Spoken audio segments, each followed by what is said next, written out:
हूँ आपके साथ चित्रा त्रिपाठी। मौलानाओं की मौजूदगी में हमारी मौजूदगी है दूर कर रहे हैं ज्यादातर जो हैदराबाद।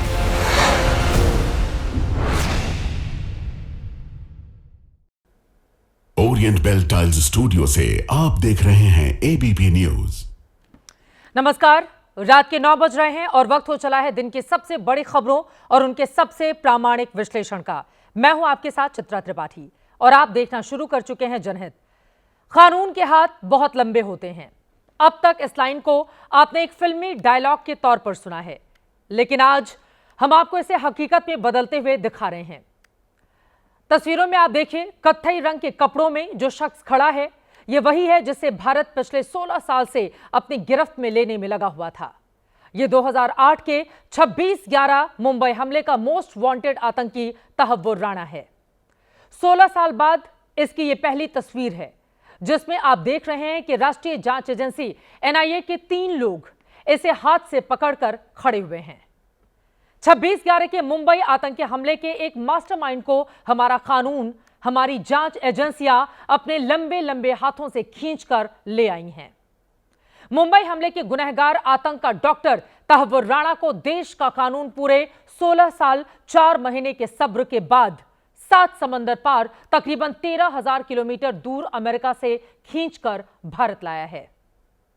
लंबी दाढ़ी वाले इस इंसान पर 2008 में मुंबई में पाकिस्तान के इशारे पर मुंबई हमले की जमीन तैयार करने का इल्जाम है।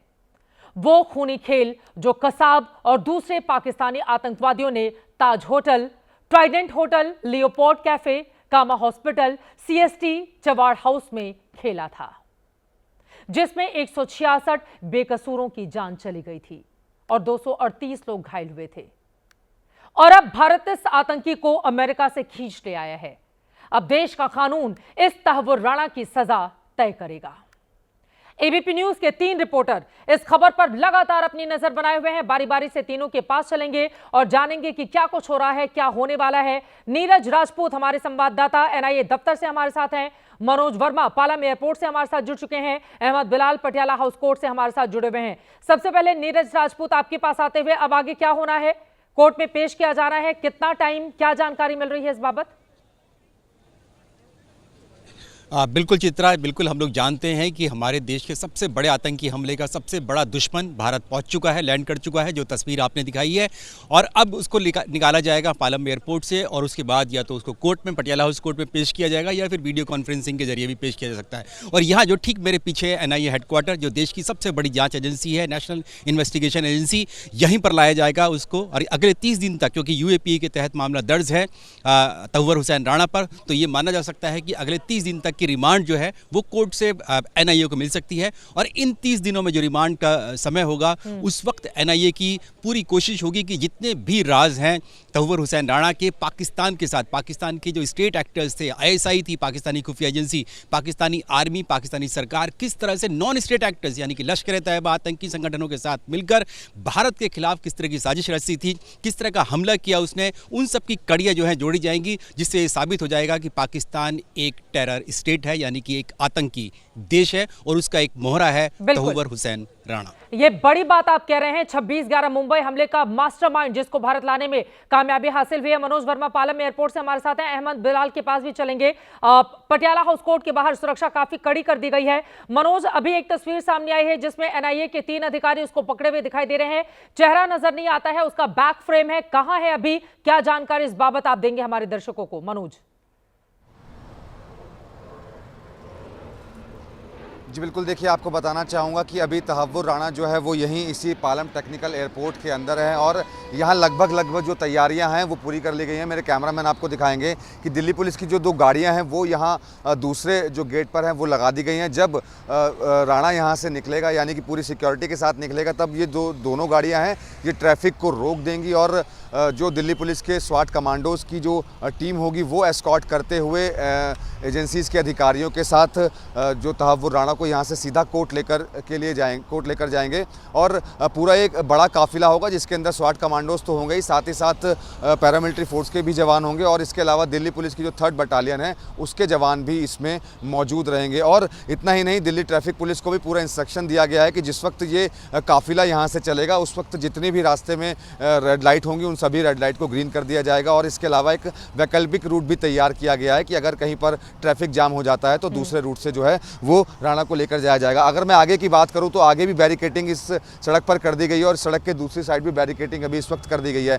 तो कुछ ही वक्त का जो समय है वो भी बचा हुआ है। तमाम जो औपचारिकताएं जो हमारे सूत्र जानकारी दे रहे हैं वो लगभग पूरी हो चुकी हैं और कुछ ही देर बाद जो तहव्वुर राणा है वो इसी पालम टेक्निकल एयरपोर्ट से बाहर निकलेगा और सीधा पटियाला हाउस कोर्ट पहुंचेगा। ठीक है अहमद बिलाल का जल्दी से रुक कर लेते हैं। मनोज वर्मा पालम एयरपोर्ट से जानकारी देते हुए जैसे ही उसकी तस्वीर सामने आएगी दोबारा आपको लेकर चलेंगे। अहमद, आप क्या खबर देंगे, वहां पर किन किन लोगों की मौजूदगी है, क्योंकि एयरपोर्ट से सीधे उसको पटियाला हाउस कोर्ट ही ले जाया जाना है, वहां पर सुरक्षा कड़ी कर दी गई है।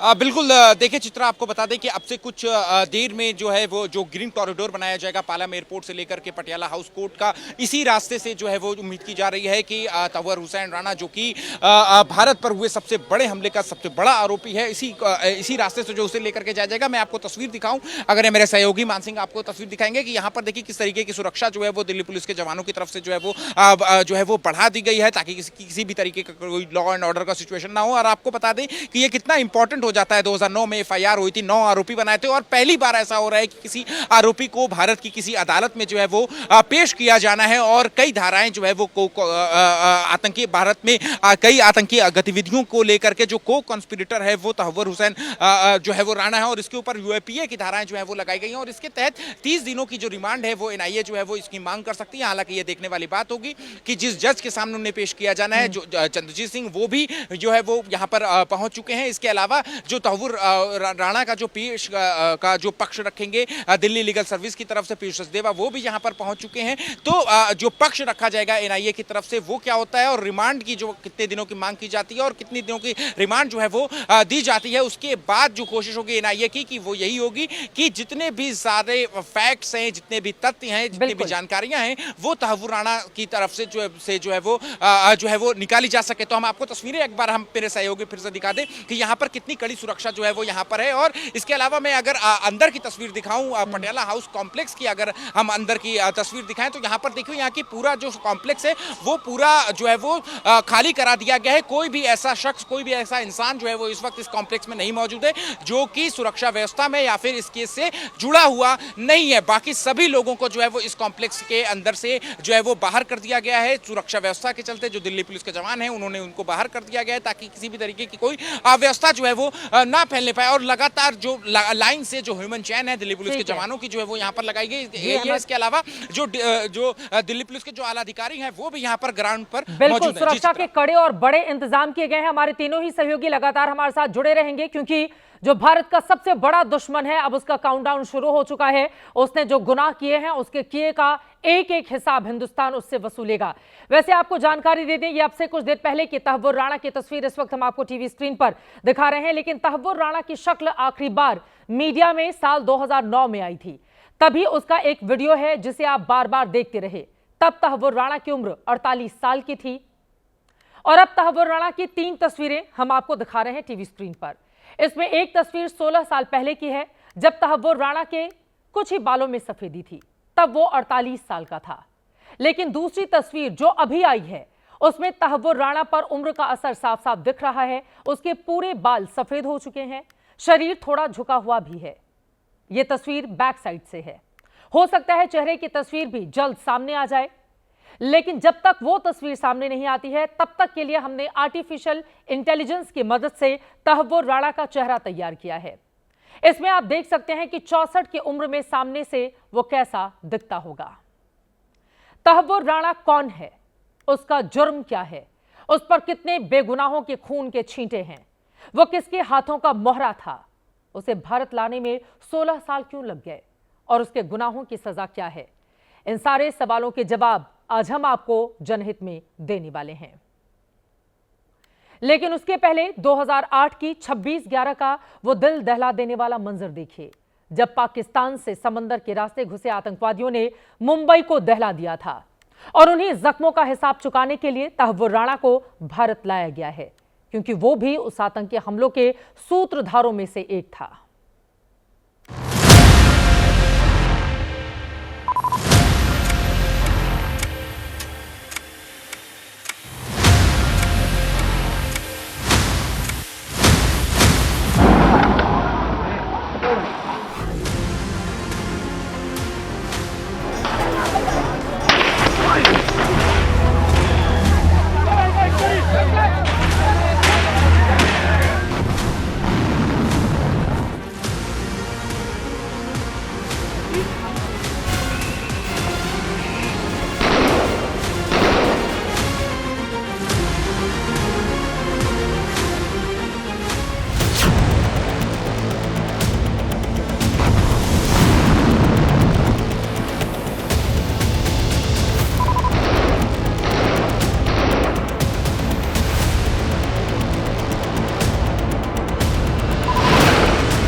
एक 166 लोगों की जान गई थी मुंबई में हुए इन आतंकी हमलों में। तहव्वुर राणा के तौर पर भारत के हाथ 26/11 के हमले की सबसे अहम कड़ी हाथ आई है। हमले में पाकिस्तान का हाथ था। आतंकी पाकिस्तान से आए थे, कराची से समंदर के रास्ते नाव से मुंबई पहुंचे थे। ये वो सबूत हैं जो पूरी दुनिया ने देखे हैं, लेकिन पाकिस्तान न पहले मानने को तैयार था, न अब तैयार है कि 26/11 का हमला स्टेट स्पॉन्सर्ड था और लश्कर तैयबा के आतंकवादियों के साथ मिलकर पाकिस्तान की आर्मी और पाकिस्तान की खुफिया एजेंसी ISI ने उसे अंजाम दिया था। ना ही पाकिस्तान ये कबूल करता है कि उसकी सरकार भी मुंबई पर आतंकी हमले की इस साजिश का हिस्सा थी। इसलिए भी तहव्वुर राणा से पूछताछ बेहद मायने रखती है। डेविड कोलमैन हेडली ने जो राज खोले हैं, अब तहव्वुर राणा से उससे आगे के राज उगलवाए जाएंगे। पाकिस्तान बेचैन हो गया है, क्योंकि तहव्वुर के मुंह खोलते ही वो पूरी तरह से बेनकाब हो जाएगा।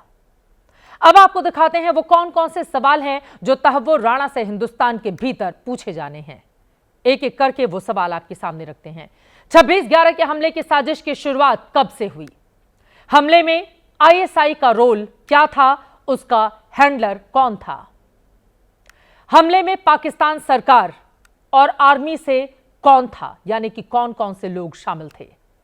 हाफिज लखवी के अलावा और कौन मास्टरमाइंड था? मेजर इकबाल और अबू कहाफा की इस पूरे मामले में क्या भूमिका थी? साजिद मीर, मेजर रहमान और मिस्टर अली कौन हैं? ये सारे सवाल उससे पूछे जाएंगे। 26/11 से पहले कितनी बार हमले की कोशिश हुई? लश्कर तैयबा से क्या रिश्ते हैं? उसे क्या मदद की? यानी कि लश्कर तैयबा ने किस तरह की मदद की थी तहव्वुर राणा को? मुंबई में रेकी का काम किसने किया और फंड किसकी ओर से दिया गया था? मुंबई के अलावा और कहां-कहां हमले की प्लानिंग थी? सवालों की ये वो फहरिस्त है जो तहव्वुर राणा से पूछे जाने हैं। लेकिन पाकिस्तान का एक बदनाम इतिहास और वर्तमान है। पाकिस्तान वो देश है जो अपने लोगों में मजहबी उन्माद भरकर उन्हें बंदूक थमाता है और फिर जब वो मारे जाते हैं तो उनकी लाशें उठाना तो दूर, उन्हें पहचानने तक से इनकार कर देता है। कारगिल के बाद अपने फौजियों के मारे जाने पर उसने यही किया था। यही उसने 26/11 के बाद भी किया, जब कसाब को शुरू में पाकिस्तानी मानने से ही पाकिस्तान ने इनकार कर दिया था। और यही अब वो तहव्वुर राणा के भारत प्रत्यर्पण की बात करता हुआ दिखाई दे रहा है। पाकिस्तान एक बार फिर 26/11 से मुंह चुरा रहा है, तहव्वुर राणा से किनारा कर रहा है। इसका नमूना आप आज ही पाकिस्तान विदेश मंत्रालय के इस बयान में देख सकते हैं, जिसमें उसकी ओर से कहा गया है तहव्वुर राणा ने 2 दशकों में पाकिस्तानी दस्तावेजों को रिन्यू नहीं कराया है। तहव्वुर राणा के पास कनाडा की नागरिकता है और इसमें कोई शक नहीं है। यहां आप 2 दशकों शब्द पर गौर करें, यानी पाकिस्तान बताना चाहता है कि मुंबई पर हमला 16 साल पहले हुआ, जबकि तहव्वुर राणा तो उससे काफी पहले ही पाकिस्तानी नागरिक नहीं रह गया था। तहव्वुर राणा को सजा क्या होगी, यह भारत की अदालत को, भारत की न्याय प्रणाली को तय करना है। हम अभी बताने की हालत में नहीं है कि इसमें कितना वक्त लगेगा, लेकिन 26/11 का हमला जिन लोगों ने सीधे झेला है, पाकिस्तानी आतंकवादियों का वो नंगा नाच जिन लोगों ने अपनी आंखों से देखा है, अब तहव्वुर राणा की सजा भी उनकी ओर से यकीनन तय की जाएगी और न्याय प्रणाली पर उन्हें पूरा भरोसा है। मुंबई पुलिस के कांस्टेबल तुकाराम ओम्बले वो जाबाज थे जिन्होंने 26/11 के दिन गिरगांव चौपाटी में अपनी जान देकर कसाब को गिरफ्तार कराया था। नाके पर ओम्बले का कसाब से सीधा सामने हुआ था। कसाब ने सीने में सारी गोलियां उनके उतार दी थीं, लेकिन तुकाराम ओम्बले ने उसका हाथ नहीं छोड़ा और उसे भागने नहीं दिया। ओम्बले का परिवार चाहता है कि तहव्वुर राणा को सरेआम फांसी की सजा हो। इसी जगह पुलिस ऑफिसर हेमंत बावंदरकर ने कसाब के साथ ही आतंकी अबू इस्लाम को मार गिराया था। उन्होंने इस्माइल को 3 गोलियां मारी थी। बावंदरकर भी चाहते हैं कि तहव्वुर राणा की सजा वही हो जो कसाब की थी, यानी कि फांसी। ये बहुत बड़ी उपलब्धि हमारे लिए है। तहव्वुर राणा को यूएसए के सुप्रीम कोर्ट से प्रत्यार्पण करके लाना, इससे एक मैसेज पूरे जग को जा रहा है कि भारत के ऊपर कोई भी हमला करेगा या कोई भी दुर्व्यवहार करेगा उसे बख्श नहीं दिया जाएगा। हमले में जितने भी अक्यूज, मेरा तो कहना है कि आखिरी जो अक्यूज रहेगा उसे भी यहाँ पे लाके उसके ऊपर भी मुकदमा चलना चाहिए और उसको भी कैपिटल पनिशमेंट होनी चाहिए। ऐसे लोगों को भर चौक में लेके, बड़े चौक में लेके, आज़ाद मैदान जैसे मैदान में लेके उनको जाहिर फांसी देना चाहिए। उनका शरीर का एक एक अवयव काट के उसके ऊपर नमक छिड़क के ये लोग को सजा देनी चाहिए, ताकि कोई आतंकी पाकिस्तान में पैदा ना हो। जिन्होंने अपनों को खोया है, जिन्होंने वो दर्द झेला है, उनके शब्द आप गौर से सुनिए। आगे बढ़ते हुए किरदार तो पॉजिटिव शब्द है, कारिंदे कहना सही होगा। एक बार 26/11 के वो सारे कारिंदे देखिए जो अब भी भारत की पकड़ से बाहर हैं और जिन्हें भारत यहां लाकर सजा देना चाहता है। पहला कारिंदा गुनहगार हाफिज सईद, 26/11 का मास्टरमाइंड, लश्कर तैयबा का फाउंडर, यूएन से घोषित एक वैश्विक आतंकवादी जिसके सिर पर अमेरिका ने $10 मिलियन का इनाम रखा है। फांसी से पहले कसाब ने बताया था कि 26/11 का प्लान इसी का था। इसी ने ब्रेन वॉश करके आतंकी तैयार किए, ट्रेनिंग दिलाई। हेडली की गवाही थी कि कराची कंट्रोल रूम में खुद हाफिज था और वही डायरेक्शन दे रहा था। दूसरा कारिंदा भारत का गुनहगार जकीउर रहमान लखवी उर्फ चाचू उर्फ अंकल, लश्कर का चीफ ऑपरेशन कमांडर। 26/11 के लिए कसाब समेत 10 आतंकवादियों का सिलेक्शन इसी का था। मुंबई में टारगेट इसी ने चुने थे, आतंकवादियों को रूट मैप दिया। हेडली ने गवाही दी थी कि हमले के वक्त कराची कंट्रोल रूम से लखवी ही कमांड दे रहा था। साल 2000 के लाल किला अटैक, 2008 के रामपुर अटैक का भी यही मास्टरमाइंड था। तीसरा कारिंदा और भारत का तीसरा गुनहगार सज्जाद मीर, लश्कर का टॉप कमांडर और 26/11 का प्रोजेक्ट मैनेजर, $5 मिलियन का इनामी, वैश्विक आतंकवादी, 26/11 हमले के आतंकवादियों का मुख्य ट्रेनर।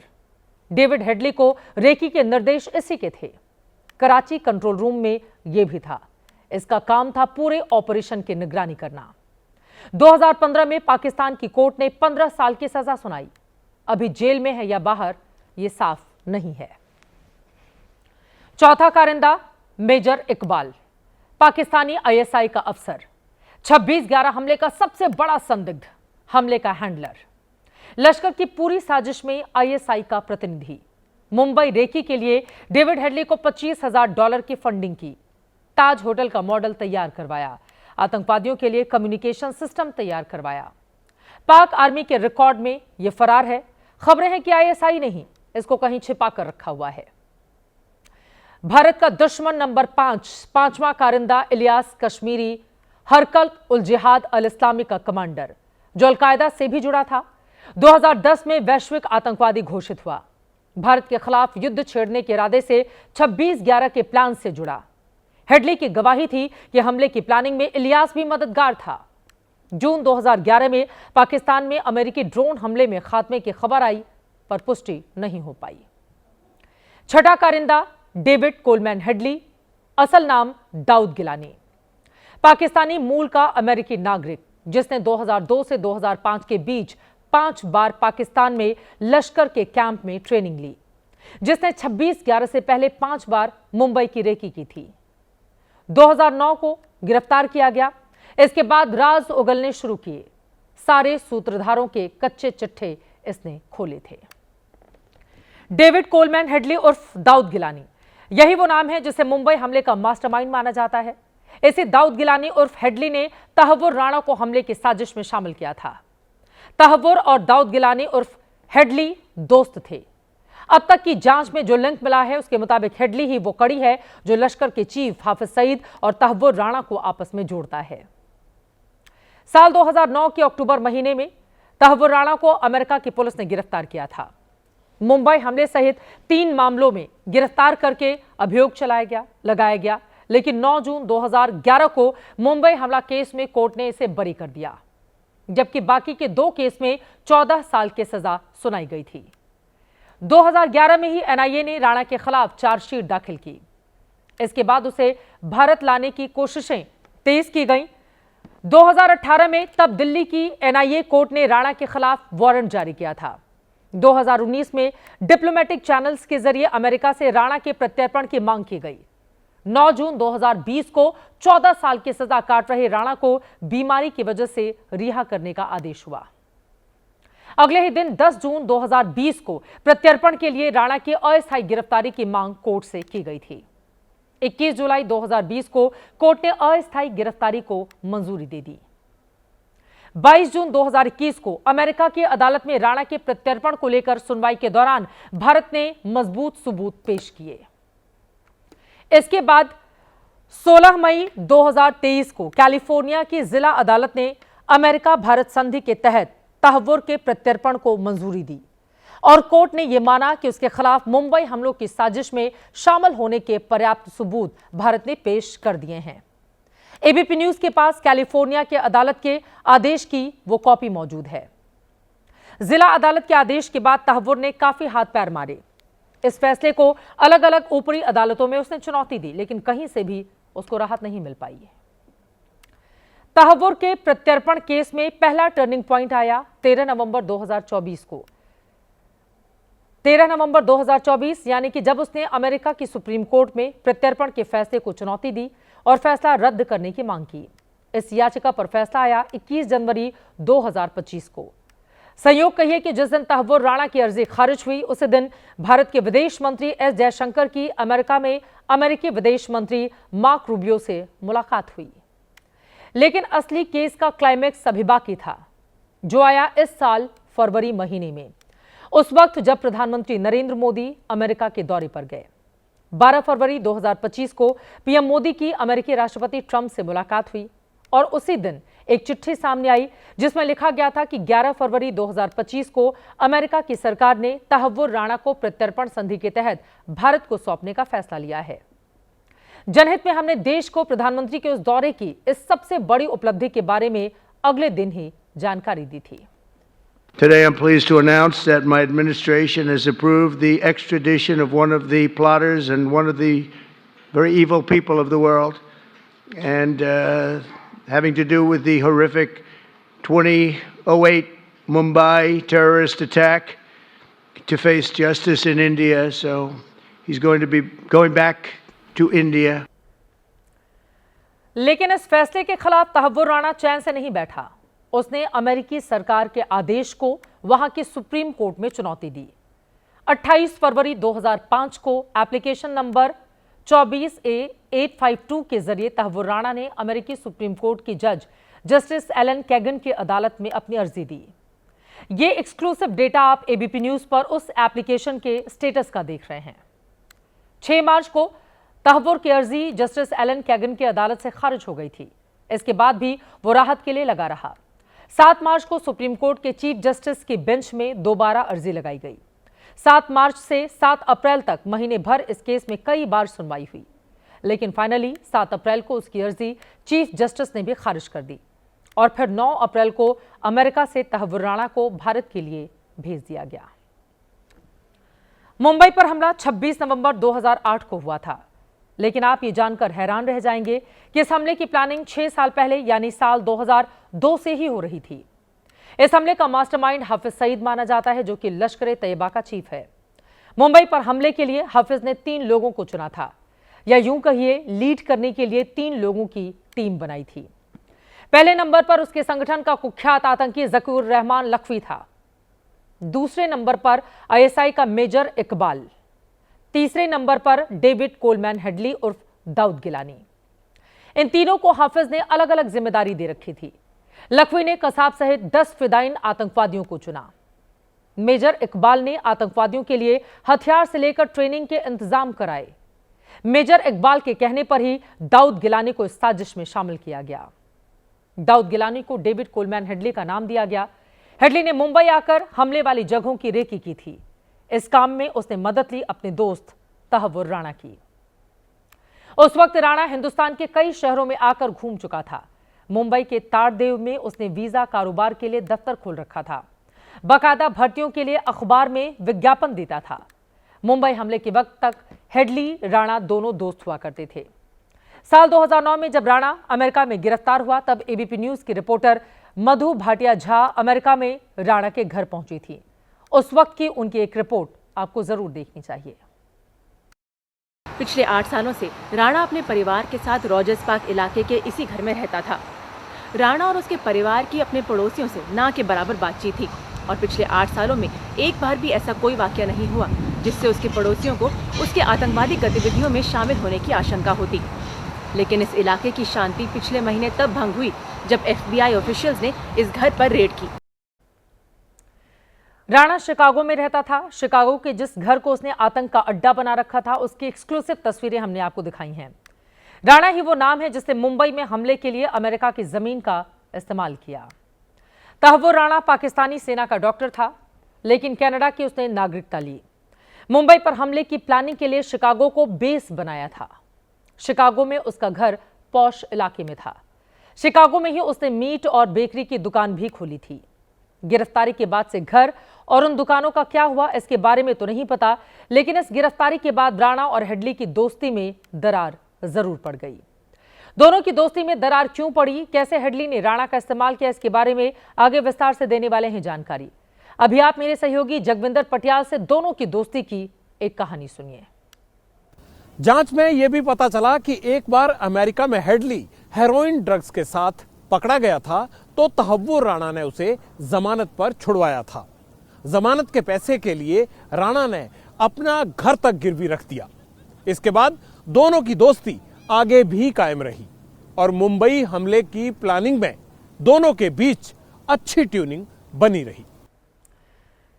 2009 में जब हेडली और राणा दोनों गिरफ्तार हो गए तो दोनों की दोस्ती में दरार पड़ गई। हुआ यह कि हेडली ने सरकार से संरक्षण ले लिया, वो गवाह बन गया। उसने शिकागो कोर्ट में बता दिया कि राणा को हमले का सब कुछ पता था। तब राणा के वकील चार्ली स्विफ्ट ने कोर्ट में कहा कि हेडली एक चालाक धोखेबाज है जिसने राणा को बेवकूफ बनाया। शिकागो में 4 हफ्ते तक चले मुकदमे के दौरान तहव्वुर राणा के आतंकी कनेक्शंस को लेकर कई बड़े खुलासे हुए। राणा को बेनकाब करने में सबसे बड़ा रोल उसके दोस्त डेविड कोलमैन हेडली का रहा। हेडली सरकारी गवाह बन गया था, यानी दोस्त ही दगा दे गया। गवाही में हेडली ने बताया कि 2006 में वो तहव्वुर राणा से मिलने के लिए शिकागो गया था और मुंबई हमले की प्लानिंग के बारे में उसको बताया था। मुंबई हमलों की तैयारी जिस बारीकी से की गई उसके पीछे हेडली का ही ब्रेन माना जाता है। आतंकवादियों को हाथ में कलावा पहनाने का आइडिया भी हेडली का ही था, जिसे उसने सिद्धिविनायक मंदिर से खरीदा था और इन सब साजिश में उसका सूत्र बना था यही तहव्वुर राणा, जो अब हिंदुस्तान के कब्जे में है। हिंदुस्तान की जांच एजेंसियां अब राणा से मुंबई हमले का एक एक हिसाब लेने वाली हैं। मुंबई हमले में ये पहला गुनहगार है जिसे साजिश की हर सीढ़ी के बारे में पूरी जानकारी थी। तहव्वुर राणा पर मुकदमे के लिए सरकार ने आपराधिक कानून में अच्छी पकड़ रखने वाले वकील नरेंद्र मान को विशेष सरकारी वकील नियुक्त किया है। इस नियुक्ति को अगले 3 साल के लागू माना जाएगा। अगर मुकदमा इस अवधि से पहले खत्म हो जाएगा तो उतनी अवधि को ही नियुक्ति की अवधि माना जाता है। नरेंद्र मान दिल्ली के वकीलों के बीच एक जाना पहचाना चेहरा है। 30 साल से ज्यादा का उनका अनुभव है। सीबीआई के कई मामलों में सरकार के वकील रह चुके हैं। इनके अनुभव और अच्छे ट्रैक रिकॉर्ड को देखते हुए ही इस हाई प्रोफाइल मामले में बतौर विशेष सरकारी वकील इनकी नियुक्ति की गई है। एक बार फिर से अपने रिपोर्टर का रुख करेंगे। एनआईए दफ्तर से नीरज राजपूत हमारे साथ जुड़े हुए हैं। नीरज के पास सीधे रुख करेंगे। नीरज, क्या जानकारी, क्या खबर मिल रही है? कोर्ट में कब तक पेशी के लिए लेकर जाया जाएगा? बिल्कुल कभी भी निकाला जा सकता है पालम टेक्निकल एयरपोर्ट से तहव्वुर हुसैन राणा को। और चित्रा में जो आप बता रही थी दोस्ती के बारे में, दोस्ती दरअसल जो हेडली की और तहव्वुर हुसैन राणा की थी वो बचपन से शुरुआत होती है, क्योंकि हम लोग जानते हैं कि कॉलमैन हेडली जो था वो पाकिस्तानी मूल का नागरिक था। उसकी मदर जरूर अमेरिका की थी, लेकिन उसके फादर पाकिस्तान के थे। और ये दोनों ही पाकिस्तान के जो आर्मी स्कूल होते हैं, जो 12वीं क्लास तक होते हैं, जैसे हमारे भारत में होते हैं, ऐसी पाकिस्तान में स्कूल होते हैं, मिलिट्री स्कूल होते हैं, वहाँ पर ये दोनों पढ़ाई करते थे। और हम लोग जानते हैं कि पाकिस्तान के स्कूल में किस तरह से कट्टरपंथ पढ़ाया जाता है, जिहाद की पढ़ाई दी जाती है। वहीं से इन दोनों का जो था पूरा माइंड जो था वो जिहाद की तरफ चला गया। जो तहव्वुर हुसैन राणा था वो पाकिस्तान आर्मी में चला गया। वहाँ पर वहाँ की जो डॉक्टर, जो हम लोग जिसको हम AMC बोलते हैं, आर्मी मेडिकल कोर बोलते हैं, वहाँ पर वो शामिल हो गया, कैप्टन रैंक तक पहुँचा। जो दाऊद गिलानी था वो आर्मी में नहीं जा पाया था, और बाद में जब उसको लश्कर तैयबा और ISI ने उसको एनरोल किया अपने रोल पर, तब उसका नाम बदल दिया, क्योंकि उसके लुक जो थे वो अमेरिकन लुक थे, यानी वेस्टर्न लुक थे, पश्चिमी लुक थे उसके, ताकि इस पर किसी पर शक ना हो, और इसलिए उसका नाम दे दिया गया डेविड कॉलमैन हेडली। और यही वजह थी कि जब वो भारत में आता था 26/11 हमले से पहले, तो कोई सुरक्षा एजेंसी उस पर शक ही नहीं करती थी कि ये पाकिस्तानी मूल का नागरिक है, क्योंकि उस वक्त भी पाकिस्तान के जो नागरिक थे वो भारतीय एजेंसियों के टारगेट पर यानी रडार पर रहते थे। लेकिन क्योंकि उसके लुक और उसका नाम और उसका जो पासपोर्ट था वो अमेरिकन था, डेविड कॉलमैन हेडली, इसलिए किसी ने शक नहीं किया। इसलिए बड़ी आसानी से वो मुंबई की जो हाई प्रोफाइल सोसाइटीज़ थी उनमें घुल बस गया था। और यही वजह थी कि वो मुंबई के जितने भी हाई प्रोफाइल एरियाज़ थे, नरीमन हाउस थे, कुलाबा था, ताज होटल था, इन सब की उसने रैकी की, किसी को शक ही नहीं हुआ कि ये शख्स जो है, जो अमेरिकन लुक का लगता है, वेस्टर्न लुक का लगता है, पश्चिमी देशों की तरह लगता है, और ये अमेरिकन है, वो दरअसल पाकिस्तान की लश्कर तैयबा का एक आतंकी था। और जिसके चलते ही उसने इस सब के, और आपको बता दूं कि जब ताज होटल में वो जाता था उसने इतनी रैकी की थी इस ताज होटल की कि इसका पूरा सैंड मॉडल जो था वो पाकिस्तान में ISI ने जो कसाब के साथ साथ जितने आतंकी थी उन सबको दिखाया गया था। बिल्कुल, ये अहम जानकारी हमारे दर्शकों तक आपने पहुंचाई है। फिलहाल के लिए बहुत धन्यवाद। जैसे ही कोई और जानकारी आती है फौरन मैं आपके पास नीरज लौटूंगी। कुल मिलाकर राणा को थोड़ी ही देर में कोर्ट में पेश के लिए लेकर जाया जाएगा। जैसे ही तस्वीरें सामने आएंगी आप तक पहुंचाएंगे। लेकिन मुंबई हमलों का साजिशकर्ता तहव्वुर राणा भारत के शिकंजे में है। हिंदुस्तान की ये बहुत बड़ी कामयाबी है। राणा का प्रत्यर्पण भारत के लिए कितनी बड़ी कामयाबी है, अमेरिका ने उसे भारत को क्यों सौंपा, देश के बड़े बड़े एक्सपर्ट से हमने इस सवाल का जवाब जानने की कोशिश की है। सुनिए।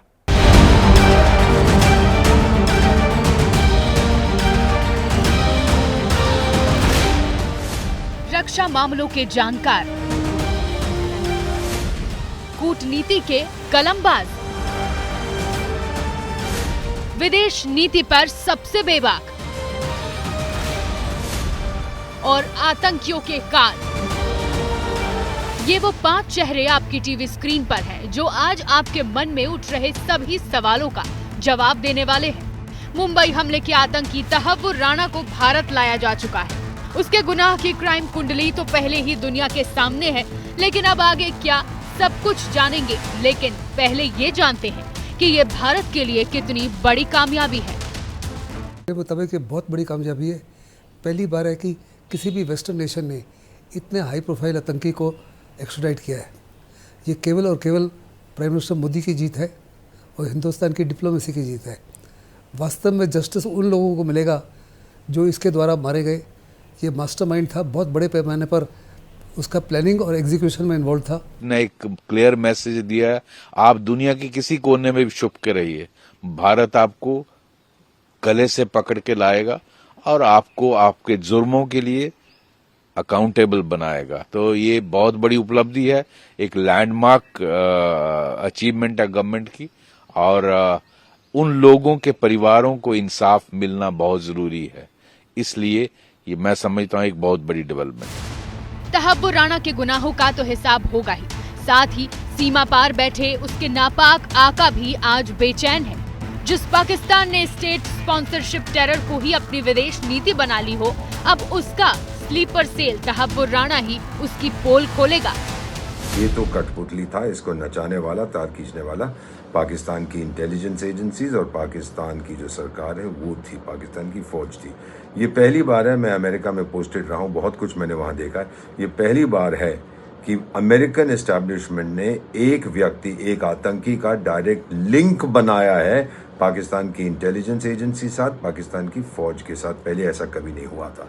तो एक तो हम पता लगाना चाहते हैं कि इसकी तार खींचने वाले वहां पर कौन है।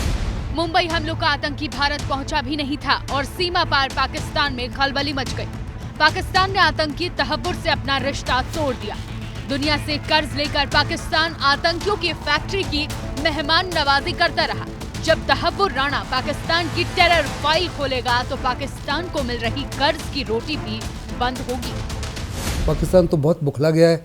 उसके फॉरेन अफेयर्स मिनिस्टर अभी से ही कह रहे हैं हमको उससे कोई लेना देना नहीं है, वो तो कैनेडियन सिटीजन है और 20 साल से उसके किसी कोई डॉक्यूमेंट्स को हमने रिन्यू नहीं किया। ऐसे में साफ तौर पर नज़र आता है कि पाकिस्तान को नज़र आ रहा है कि बुरी तरह से फंस जाएगा और उस एक्सपोजर से पाकिस्तान दोबारा FATF में जा सकता है। IMF से उसको जो लोन मिल रहा है और वर्ल्ड बैंक से लोन मिल रहा है उसमें रुकावट आ सकती है और अमेरिका की तरफ से बहुत बड़ी सैंक्शन लग सकती है, क्योंकि 6 अमेरिकन नागरिक भी मारे गए थे।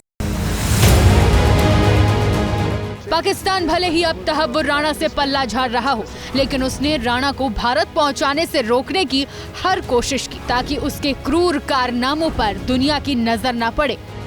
इसको डिफेंड करने के लिए $3 मिलियन खर्च किए गए हैं USA में, एक रिपोर्ट्स के मुताबिक। वो पैसा कहाँ से आया? वो पाकिस्तान की एजेंसी खर्च करती है।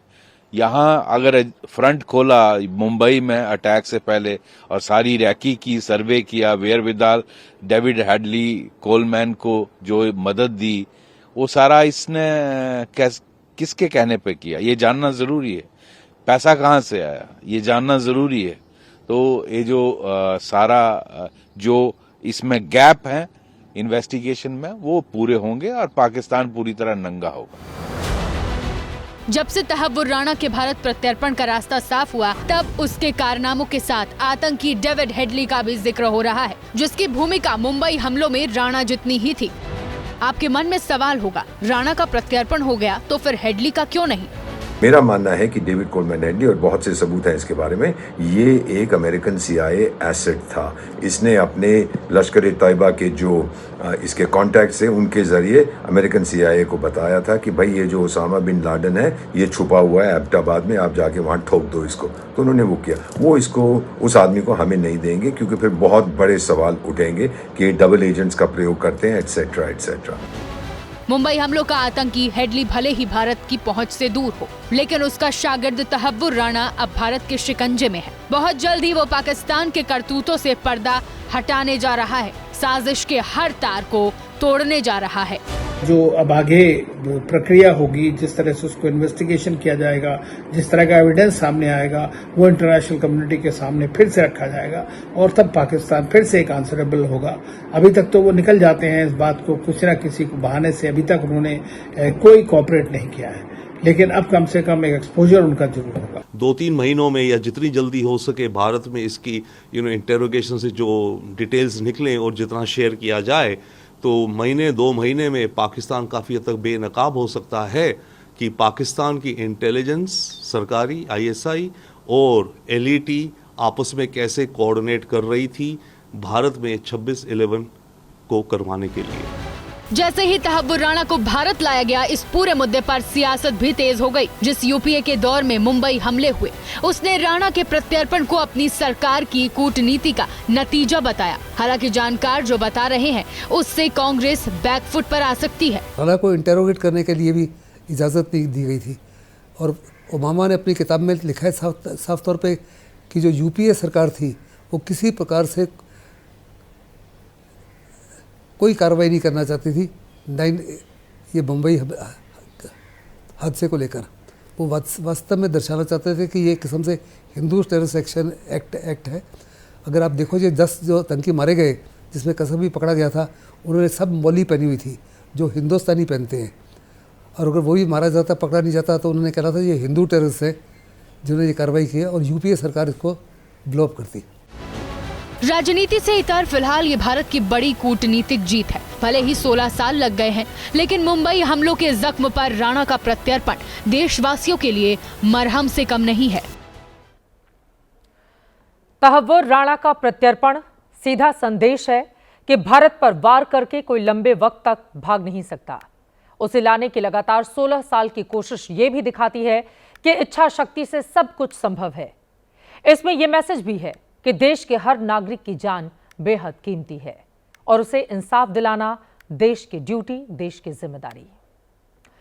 जनहित में आगे बढ़ते हुए अब बात वक्फ कानून पर मचे सियासी कोहराम की। इस कानून पर बवाल जारी है। इसके खिलाफ आज देश के 2 बड़े शहरों में विरोध प्रदर्शन हुए हैं। कहने को तो दोनों धरने मजहबी संगठनों की ओर से बुलाए गए थे, लेकिन इसकी अगुवाई करने वाले चेहरों की सियासी पहचान भी जगजाहिर है। कोलकाता में जमीयत उलेमाए हिंद के प्रदेश अध्यक्ष सिद्दीकुल्लाह चौधरी की सरपरस्ती में वक्फ कानून के खिलाफ धरना हुआ, तो भोपाल में वक्फ कानून की मुखालफत का मोर्चा all India Muslim personal law board यानी कि AIMPLB ने संभाला, लेकिन इसका चेहरा थे आरिफ मसूद। कोलकाता और भोपाल यानी पश्चिम बंगाल और मध्य प्रदेश की राजधानियों में संसद से पारित कानून के खिलाफ जमकर जुबानी जमाखर्ची भी हुई। जो कानून देश में लागू हो चुका है उसे खारिज करने का ऐलान किया गया। लेकिन सवाल यह है कि क्या कहने भर से कोई कानून खारिज हो जाएगा? जाहिर है ऐसा हरगिज नहीं होगा, लेकिन वोट बैंक की राजनीति ऐसी है कि सियासत करने वाले कुछ भी कह जाते हैं। जैसा कि मैंने आपको शुरुआत में ही बताया था, सिर्फ कहने के लिए ये विरोध प्रदर्शन मजहबी संगठनों की ओर से किए गए। सही मायने में इसका रिश्ता राजनीति और वोट बैंक से भी है। आप सब जानते हैं कि वक्फ कानून के विरोध में जमा इस भीड़ के वोट पर तथाकथित सेक्युलर पार्टियां एकाधिकार मानती हैं। ऐसा क्यों है, अब इसे भी समझिए। कोलकाता में विरोध प्रदर्शन का मेजबान जमीयत उलेमाए हिंद था, जिसका प्रदेश अध्यक्ष सिद्दीकुल्लाह चौधरी, जो TMC के न सिर्फ विधायक हैं बल्कि ममता सरकार में जन शिक्षा और पुस्तकालय महकमे के कैबिनेट मंत्री भी हैं। तो भोपाल में प्रदर्शन भरे ही AIMPLB के बैनर तले हुआ, लेकिन इसकी कमान कांग्रेस विधायक आरिफ मसूद के हाथ में थी। वक्फ कानून के खिलाफ मोर्चाबंदी के मंच से इन नेताओं ने क्या कहा, अब उसे भी सुनिए।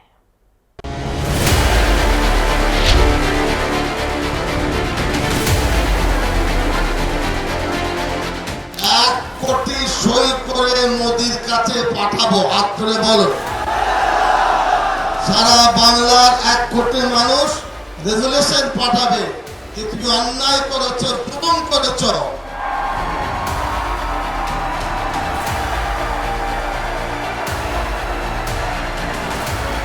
पहले भी विरोध करा जब बिल आया, और आज हम इस बिल को रिजेक्ट कर रहे हैं। इस कानून को हम मानने को तैयार नहीं है।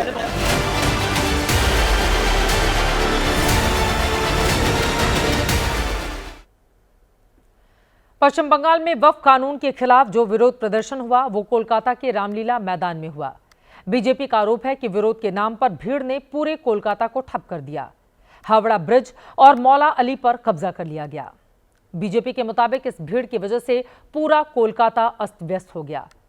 वैसे सच ये भी है कि ममता बनर्जी संसद से पारित इस कानून को पश्चिम बंगाल में लागू नहीं करने का ऐलान कर चुकी हैं। आरोपों के कटघरे में ममता सरकार के मंत्री सिद्दीकुल्लाह चौधरी भी हैं, जो राजभवन और पूरे दक्षिण कोलकाता को वक्फ की संपत्ति बता चुके हैं। ये जो साउथ कलकत्ता है, ये जो धर्मतल्ला है, राजभवन, ये भी मौकूफा जायदाद 150 रुपया किराया है। लेने वाले नहीं, लड़ने वाले नहीं। ये तो हुई वक्फ कानून का विरोध करने वालों की बात, लेकिन अब इसके समर्थन में शुरू हुई सबसे बड़ी मुहिम की तस्वीर देखिए। वक्फ कानून के खिलाफ जारी प्रदर्शन के बीच बीजेपी ने भी बड़ी तैयारी की है। बीजेपी ने देश भर में जन जागरण अभियान चलाने का इस मुद्दे पर फैसला लिया है। बीजेपी के नेता और कार्यकर्ता मुस्लिम समुदाय के बीच जाकर इस कानून की खूबियों के बारे में बताएंगे और विपक्ष की ओर से चलाए जा रहे अभियान का जवाब देंगे। इसकी शुरुआत आज बीजेपी मुख्यालय से की गई है। वक्फ कानून के खिलाफ करीब 20 याचिकाएं सुप्रीम कोर्ट में दाखिल हैं। इस मामले में सुनवाई की तारीख भी तय हो चुकी है। सुनवाई 16 अप्रैल को होगी। ऐसे में संसद से पारित कानून का सड़क पर विरोध समझ से परे है, क्योंकि जब मामला देश की सबसे बड़ी अदालत में है, फिर विरोध प्रदर्शन की आखिर जरूरत क्यों है? और अब आज का जनहित मंत्र। स्वामी विवेकानंद ने कहा था, उठो, जागो और तब तक नहीं रुको जब तक लक्ष्य प्राप्त ना हो जाए। आप तब तक नहीं हार सकते जब तक प्रयास करना नहीं छोड़ देते। इसीलिए अपने ऊपर विश्वास रखें, अपनी क्षमताओं पर भरोसा रखें। इसी के साथ जनहित में आज के लिए बस इतना ही।